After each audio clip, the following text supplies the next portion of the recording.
தினமலர் ஆன்மீகம் சேனல் நேயர்களுக்கு எனது அன்பு வணக்கம். சாத்திரம் தெளிவோம் நிகழ்ச்சிக்கு உங்களை வரவேற்கிறேன். வீரசைவ மரபு குறித்து நாம் தொடர்ந்து இந்த வீடியோல பார்த்துட்டே வரோம். நமக்கு நம்முடைய கேள்விகளுக்கு பதில் சொல்வதற்காக நம்முடன் இணைந்திருப்பவர் பேராசிரியர் திரு கனகராஜ் ஈஸ்வரன் அவர்களுக்கு என்னுடைய வணக்கம். ஐயா, எந்த ஒரு மரபாக இருந்தாலும் சனாதன தர்மத்தை பொறுத்த வரைக்கும் ஆச்சாரியருக்கு ஒரு பெரிய ஸ்தானம் உண்டு. எல்லாருக்குமே ஆச்சாரிய பரம்பரை அப்படிங்கிறது ஒண்ணு இருக்கும். இப்ப வீரசைவர்கள் அல்லது லிங்காயத் அப்படின்னு சொல்லும் போது அவர்களுடைய ஆச்சாரிய பரம்பரை எங்கிருந்து தொடங்குது, அதை பற்றி கொஞ்சம் டீட்டெயிலா சொல்லணும். ரொம்ப நல்ல கேள்வி. அதாவது எல்லா பரம்பரைக்கும் மூல ஆச்சாரியர் அப்படின்னு சொன்னா சிவபெருமான் தான். சைவரை பொறுத்தளவு அவர் தான் ஆதியல்லி நீனே குருவாகிய காரணம். சிவபெருமான் குருவானார். அது மட்டும் இல்ல, சைவர்களை பொறுத்த வரைக்கும் எல்லா மதங்களுக்கும் எல்லா சம்பிரதாயங்களுக்கும் அதே இறைவன் தான் மூலம். இறைவனிடத்தில் இருந்துதான் எல்லா சமயங்களும் வந்தன அப்படின்னு சொல்லி ஆகமம் வேதம் எல்லாமே இறைவனிடத்தில் வந்தன, சிவபெருமானிடத்தில் வந்ததுன்னு சைவர்கள் சொல்லுவாங்க, வைஷ்ணவர்கள் அவங்க சொல்லுவாங்க. அப்ப எல்லாம் ஒவ்வொரு மரபும் ஆன்மாவுக்கு தகுந்த மாதிரி. ஏன் ஏன் இத்தனை ஆகமங்கள் சுவாமி கொடுத்திருக்கிறார் அப்படின்னு சொன்னா ஆன்மாக்களுடைய பக்குவ நிலைகள் வேறு வேறா இருக்குது. அவர்களை பக்குவப்படுத்துவதற்கு அவர்கள் நிலையில் இருந்தே அவர்களுக்கு உதவுவதற்காக இறைவன் பல்வேறு நூல்களை, வேதங்களை, சாஸ்திரங்களை வழங்கினார். ஈசானம் சர்வ வித்யானாம் ஈஸ்வர சர்வபூதானாம் அப்படி வேதம் முழங்கும். அப்ப அந்த அடிப்படையில பாத்தீங்கன்னா சைவத்தினுடைய எல்லா குருமரபுகளுடையும் மூல குரு ஆதி குரு சிவபெருமான், தட்சிணாமூர்த்தி அப்படின்னு சொல்லுவாங்க. அது வீரசைவத்தினுடைய மரபுகளும் சைவ மரபுகளும் நம்முடைய சித்தாந்த சைவ மரபும் அதை ஒத்துக்குது. எல்லாத்தினுடைய மூலம் இவர் சிவபெருமான் தான்.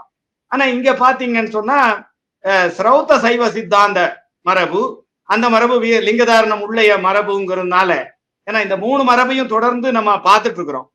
அதுல அவங்களுடைய இது பாத்தீங்கன்னா பல நிலைகள் இருக்குது. ஏன்னா அது லகுல பாசுபதத்துல துவைதமா ஆரம்பிச்சு ஸ்ரீ கண்டாச்சாரியார்ல அவங்க விசிஷ்டாத்வைதமா பரிணாம வளர்ச்சி அடைகிறத அவங்க காட்டுறாங்க. அது அவங்களுடைய மரபு. அப்ப பஞ்சாச்சாரிய மரபு, வீரசைவ மரபு அப்படிங்கிறது சிவபெருமான் கிட்ட இருந்து வந்தது. அதுல அந்த 5 ஆச்சாரியர்கள் 5 முகத்திலிருந்து வந்தாங்க. அப்ப இப்ப நம்ம ஸ்ரீசைலத்துல இருக்கு, காசி ஜெகத்குரு இருக்கு, விஸ்வாராத்தியர் மரம் இருக்கு, அப்புறம் ரம்பாபுரி பீடம் பலேகன்னூர்ல இருக்கு, அப்புறம் உஜ்ஜயினி பீடத்திலிருந்து அந்த ஒரு இது. அப்ப 5 முகங்கள்ல இருந்து 5 ஆச்சாரியர்கள் வந்தார்கள். அவருக்கு 5 பிரிவினர்கள். அப்ப அவங்க உருவாக்குனாங்க அப்படின்னு சொல்றாங்க. அப்போ நம்ம அடுத்ததா இருக்கக்கூடியது வீரசைவ பசவருடைய லிங்காயத் மரபுன்னு இன்னைக்கு சொல்லக்கூடிய மரபு. அதுல பசவர் ரொம்ப முக்கியமானவர். பசவரை தான் குருவா சொல்றாங்க. பசவரோட பாத்தீங்கன்னா இப்ப நம்ம பாத்தீங்கன்னா குரு பசவர் நந்தி, பசவ அப்படின்னு நந்தி, அப்புறம் அல்லம பிரபு தேவர் அப்படிங்கிறது லிங்கம், அக்கமகாதேவி சக்தி, அப்படி பார்க்கலாம் சீதாராமர். அப்படி அந்த பசவரோடு இருந்த சரணர்கள் அவர்கள் தான் அதனுடைய குரு. அது ரொம்ப முக்கியமானவர் பசவண்ணர். பசவண்ணர் அல்லம பிரபு தேவரும் முக்கியம். ஏன்னா நீங்க பாத்தீங்கன்னா பசவ புராணம் அப்படி இருக்கு. அல்லம பிரபுதேவருடைய பிரபுலிங்க லீலை அப்படின்னு ஒரு பெரிய காவியம் இருக்கு. பசவருக்கும் அந்த மாதிரி காவியம் பண்ணியிருக்காங்க. பின்னால வந்த கவிஞர்கள், பெரிய புலவர்கள்லாம் பண்ணியிருக்காங்க. பசவர்ல இருந்து ஆரம்பிக்கிறாங்க. இப்ப நீங்க பாத்தீங்கன்னா தமிழ்நாட்டுல பாத்தீங்கன்னா நம்ம மயிலம் மடத்துல ஒரு நூலை நான் வாசிச்சேன். அந்த நூல்ல பாத்தீங்கன்னா பஞ்சாச்சாரியார்ல ஒரு ஆச்சாரியாரை விட்டுட்டு பிரபுலிங்க லீலையுடைய கதாநாயகரா இருக்கிற அல்லம பிரபு தேவரை ஒரு குருவா சொல்றாங்க. 5 குருவுல 4 குருவோட இந்த 5வது குருவா சொல்ற மரபு இருக்கு. அப்போ பசவ தத்துவ மரபு அப்படிங்கிறது தமிழ்நாடு வரைக்கும் இங்க இருக்கக்கூடிய மரபோடவும் இணைந்துதான் இருக்கு. அப்ப 3 மரபுக்கு 3 குருமார்பர்கள் மரபு தனித்தனியா சொல்லப்படுகிறது. ஆனா எல்லாமே நீங்க பாத்தீங்கன்னு சொன்னா வீரசைவ இயக்கத்தினுடைய வரலாறு நீங்க பாத்தீங்கன்னா அங்க அந்த பசவ பக்தி இயக்கம் வர்றதுக்கு முன்னாலேயே தமிழ்நாட்டுல நம்முடைய பக்தி இயக்கம் இருக்கு. நம்முடைய நாயன்மார்களுடைய பக்தி இயக்கம் அந்த நாயன்மார்களை வந்து பசவர் வந்து புராதனர் அப்படின்னு சொல்றாங்க, புராதனரு அப்படின்னு சொல்றாங்க. நம்ம நால்வரை வந்து புராதனர் அப்படின்னு சொல்றாங்க. 9ஆம் நூற்றாண்டு வரைக்கும் அந்த பக்தி இயக்கம் தமிழ்நாட்டுல வந்து அதனுடைய தொடர்ச்சி வந்து நீங்க கர்நாடகத்துல பார்க்கலாம். அந்த அதுக்கு முன்னால வந்து நீங்க நம்ம தமிழ்நாட்டிலையும் கர்நாடகத்திலையும் வந்த பக்தி இயக்கத்துக்கு முன்னால வந்து இங்க பாசுபதம் இருந்தது. பாசுபத குருமார்கள் எல்லாம் தமிழ்நாட்டிலையும் தென்னாடு முழுக்க இருந்தாங்க. குஜராத்ல இருந்து ஆந்திரா கர்நாடகா வழியா தமிழ்நாடு வரைக்கும் அந்த குருமார்களுடைய அந்த பணிகள் நிறைய செஞ்சிருக்காங்க. கோயில்கள் எல்லாம் நிர்மாணம் பண்றதுல எல்லாம் அவங்க பெரிய இது பண்ணியிருக்காங்கன்னு நம்ம பார்க்கிறோம். அந்த காலத்துல அடிப்படையான இது வந்து இந்த நீங்க பாத்தீங்கன்னா பாசுபத சூத்திரத்திலேயே வந்து ஒரிஜினலா பாத்தீங்கன்னா அந்த பக்தி கீர்த்தனை சிரவணம் இதுக்கெல்லாம் முக்கியத்துவம் உண்டு. அது விரக்த மார்க்கமா துறவு மார்க்கமா இருந்தா கூட அது வந்து அது பழுத்து பக்தி பழமா வந்து அது வந்து பரிமளமாயி அது வந்து தமிழ்நாட்டுல இதாகி அது வீரசைவ மரபா வந்து கர்நாடகா ஆந்திரா மகாராஷ்டிரா வரைக்கும் அது ஒரு பெரிய ஒரு பிரவாகமா ஒரு ஜீவநதி மாதிரி ஓடுதுன்னு வச்சுங்களேன். அது குரு மரபு. நீங்க பாத்தீங்கன்னா இது எல்லாம் அவங்க அந்த குறிப்பிட்ட இதை வந்து ஒரு பர்டிகுலர் பாயிண்ட்ல ஸ்டில் பிக்சர் எடுக்கிற மாதிரிதான் அந்த ஃப்ளோ நீங்க சிவத்துல இருந்து நேரா ஃப்ளோ ஆயிட்டே இருக்குது. அது அப்படிதான் நம்ம பார்க்கணும். அது அதேதான் வீரசைவ மரபுல தொடங்கி இந்தியாவே டோட்டலா இணைச்சிட்டீங்க. ரொம்ப அழகா சொன்னீங்க. பக்தி இயக்கத்துல இருந்து எப்படி இந்த இம்பாக்ட் எப்படி இருந்ததுங்கிறதெல்லாம் ரொம்ப தெளிவா சொன்னீங்க. இப்படி வரும்போது ஒரு கேள்வி வருது. அதாவது வீரசைவ மரபு இன்னைக்கு கர்நாடகால தான் ரொம்ப டாமினண்டா அதிக எண்ணிக்கையில இருக்காங்க அப்படின்னு சொல்லலாம். தமிழ்நாட்டிலயும் இருக்காங்கன்னு நான் கேள்விப்பட்டேன். குறிப்பா கர்நாடகால அதிகமாக இருப்பதற்கு ஏதேனும் காரணங்கள் இருக்கா ஸ்பெசிபிக்கா?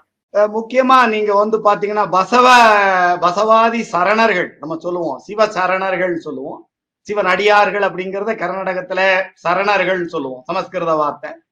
அதே மாதிரி பக்தர் அப்படின்னு சொல்றது, பக்தர் சிவனடியார்களே அவங்க சிவபக்தர்கள் அப்படின்னு சொல்றாங்க. அந்த பசவருடைய 12ஆம் நூற்றாண்டுல பசவாதி சரணர்கள் பாத்தீங்கன்னா அவர்கள் நடத்திய அந்த இது வந்து அவரு அந்த இயக்கம், அந்த பெரிய பக்தி இயக்கம் வந்து பாத்தீங்கன்னா உங்களுக்கு ஒரு பெரிய வரலாற்று தாக்கத்தை ஏற்படுத்தியிருக்கு. அன்னைக்கு வந்து உங்களுக்கு அந்த பக்தி இயக்கம் வந்து அனுபவ மண்டபம்னு சொல்லிட்டு ஒரு பெரிய மண்டபத்தை கட்டி அதுல அவங்களுடைய அனுபவங்களை, ஆன்மீக அனுபவங்களை வாதி டிஸ்கஸ் பண்ற, சம்வாதம் பண்றது, இப்ப நம்ம பண்ற மாதிரி அவங்களுடைய அனுபவங்களை வந்து ஒவ்வொரு அடியாரும், ஆண்கள் பெண்கள், இந்த ஜாதி அந்த ஜாதி அந்த வித்தியாசம் எல்லாம் இல்லை, எல்லாரும் சேர்ந்து ஒரே இடத்துல குழுமி அதை விவாதிக்கிறது, அவங்களுடைய கருத்துக்களை பரிமாற்றம் பண்ணிக்கிறது, அவங்களுடைய சந்தேகங்களை நிவர்த்தி பண்ணிக்கிறது, அந்த மாதிரி ஒரு பெரிய ஒரு இயக்கமா நடந்தது. அதுல பாத்தீங்கன்னா நிறைய நீங்க பாத்தீங்கன்னா அந்த அந்த இயக்கத்தினுடைய இது என்னன்னு சொன்னா நிறைய ஞானிகள் உருவானாங்க. இப்ப இங்க நம்ம தனித்தனி அடியாளர்கள் தான் இங்க நம்ம நாடு முழுக்க போய் பிரச்சாரம் பண்ணிட்டு இருந்தாங்க. ஆனா அங்க பாத்தீங்கன்னா ஒரு பெரிய ஒரு ஒரு சங்கமம், ஒரு கூடல சங்கமத்துலதான் அவர் நம்முடைய பசவண்ணர் அந்த இதுல அந்த இதை சேர்ந்தவர். அவரு அந்த அங்க இருக்கக்கூடிய சங்கமநாதருடைய அருளாளர். அவர் நிறைய பக்தி பெருகி அந்த மக்கள் மத்தியில் ஒரு பெரிய சாமானிய மக்களுக்கெல்லாம் பக்தியை கொடுத்து, தீட்சையை கொடுத்து, இஷ்டலிங்கத்தை கொடுத்து, அந்த மாதிரி ஒரு பெரிய ஒரு அதே மாதிரி நிறைய ஞானிகள் உருவானாங்க. அதுல பெண்கள் ஆண்கள் எல்லாமே வசனம் கவிதைகள் அந்த தத்துவ ஞானத்தை வந்து அவ்வளவு கைவல்ய நவநீதம் அப்படிங்கிற மாதிரி அந்த வேதாந்த சித்தாந்த ஞானத்தை வந்து ரொம்ப எளிமையா எல்லாருக்கும் புரியுற மாதிரி உதாரணங்கள் கொடுத்து எளிய மொழியில சாமானிய மக்களுக்கு கொடுத்து அதனால நிறைய ஞானிகளை உருவாக்கி அந்த அந்த அந்த இது வந்து நிறைய தொடருது. நீங்க வந்து இங்க நம்ம நிஜகுண சிவயோகிகள் எடுத்தீங்கன்னா இங்க கர்நாடகா மைசூர் வரைக்கும், அப்புறம் இங்க பக்கத்துல தும்கூர் வரைக்கும் சித்தலிங்கேஸ்வரர், அப்படி அந்த அந்த ஞானம் பக்தி அப்படிங்கிறது வந்து பாத்தீங்கன்னா எல்லாருக்கும் கொண்டு போய் அது கொடுத்ததுனால பாத்தீங்கன்னா கர்நாடகா ஆந்திரா அந்த பகுதிகளில் வந்து பாத்தீங்கன்னா ஒரு சமூகத்துல ஒரு பெரிய ஒரு மலர்ச்சி, மறுமலர்ச்சி, பண்பாட்டு மறுமலர்ச்சி ஏற்பட்டது. அந்த பண்பாட்டினுடைய அதே சமயத்துல தாசர்களுடைய இதுவும் நடந்தது. வீரசைவத்தை மட்டுமே நம்ம கிளைம் பண்ணக்கூடாது. ஏன்னா அவர்களும் அடுத்தது தொடர்ந்து அவங்களும் தாசர்களுடைய இயக்கமும் நடந்தது. இப்ப இந்த ரெண்டினுடைய கல்மினேஷன் அது தொடர்ச்சியா என்னாச்சுன்னு சொன்னா விஜயநகர பேரரசு எழுந்தது.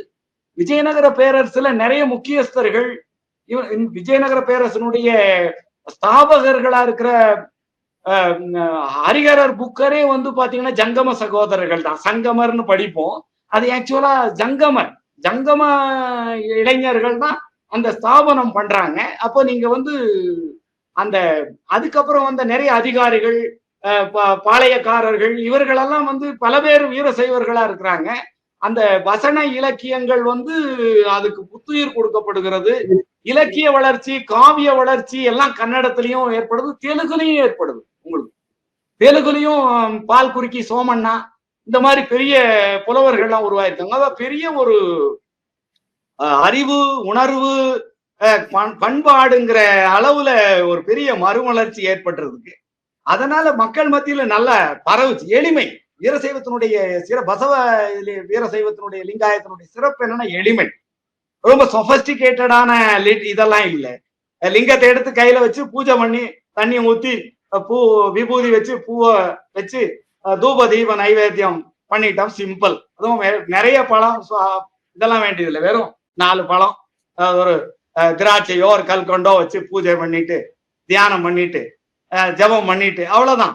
அந்த மாதிரி எல்லாருக்கும் எளிமையா சொன்னதுனால எளிமை. அதே மாதிரி அந்த பசவாதி சரணர்கள் செஞ்ச வேலை அதனால வந்து உங்களுக்கு அற்புதமா வந்து பரவலாச்சு. அதுக்கப்புறம் நீங்க பாத்தீங்கன்னா விடுதலைக்கு முன்னாலேயும் சரி, விடுதலைக்கு முன்னால கொஞ்சம் கஷ்டமா இருந்தது. மக்கள் எல்லாம் பொருளாதார நிலையில சாமானியமா இருந்தாங்க. அதுக்கப்புறம் வந்து பாத்தீங்கன்னா விடுதலைக்கு அப்புறம் வந்து மடங்கள் வந்து நிறைய மடங்கள் எல்லாம் ஏற்படுத்தியிருந்தாங்க. கர்நாடகத்துல நிறைய வீரசைவ மடங்கள் இருக்கு, ஆதீனங்கள் இருக்கு.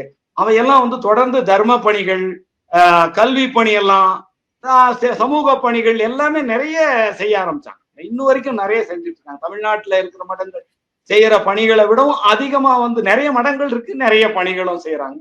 அதனால வீரசைவம் அந்த பசவா லிங்காயத்தம் வந்து பிரமாதமான ஒரு நிலையில கர்நாடகா நீங்க பார்த்திருக்கலாம். நடேதேவர்னு சொல்லி ஒரு மகன் பாத்தீங்கன்னா அந்த சிவகுமார சுவாமிகள்னு சொல்லிட்டு அற்புதமா 100 வயதுக்கு மேல இருந்தாரு. நிறைய கல்வி நிறுவனங்கள் எல்லாருக்குமே ஜாதி வித்தியாசம் இல்லாம எல்லாருக்குமே பண்ணாங்க. அதனால வீரசைவம் செழிப்பா இருக்கு. அந்த அந்த காயக்கமே கைலாசம். பசவருடைய ஒரு கருத்து என்னன்னா காயக்கமே கைலாசம். காயக்கம்னா நம்முடைய கர்மயோகம் மாதிரி நம்ம செய்யக்கூடிய காரியம் எல்லாமே சிவனுக்குரிய காரியம்ங்கிற மாதிரி, செய்வன திருந்த செய்யுங்கிற மாதிரி சிறப்பான ஒரு ஒர்க் கல்ச்சர்னு சொல்லுவோம்ல, அது இருக்கிறதுனால பல்வேறு துறைகள்ல லிங்காயத்துகளா இருக்கிறவங்க வந்து நல்லா சிறப்பாவே வந்து பொருளாதார ரீதியா முன்னேறி இருக்காங்க. அதனால பாத்தீங்கன்னு சொன்னா லிங்காயத்தம் வந்து நல்லா செழிப்பாவே கர்நாடகத்துல இருக்கு. ஆகவே இதுக்கெல்லாம் தொடக்க புள்ளியாக இருந்தவர் பசவண்ணர் அப்படின்னு சொல்லலாம். ஆமா, நிச்சயமாக ரொம்ப நல்லா சொன்னீங்க. ஆகவே எப்படி ஒரு சமயம் என்பது மக்களுக்கு வழிகாட்டுது மோட்சத்துக்கு, அது மட்டும் இல்லாம அந்த மக்களுடைய கலாச்சார வளர்ச்சிக்கு, பண்பாட்டு வளர்ச்சிக்கு மொழியையும் வளர்த்து எடுக்குது அப்படிங்கிற விஷயத்தெல்லாம் ரொம்ப அழகா சொன்னீங்க. அடுத்ததான் இன்னும் வீரசைவத்தை பற்றி நம்ம கேட்டு தெரிஞ்சுக்கிறதுக்கு பல விஷயங்கள் இருக்கு. அதை அடுத்தடுத்த காணொளிகள்ல பார்ப்போம். அதுவரை நன்றி.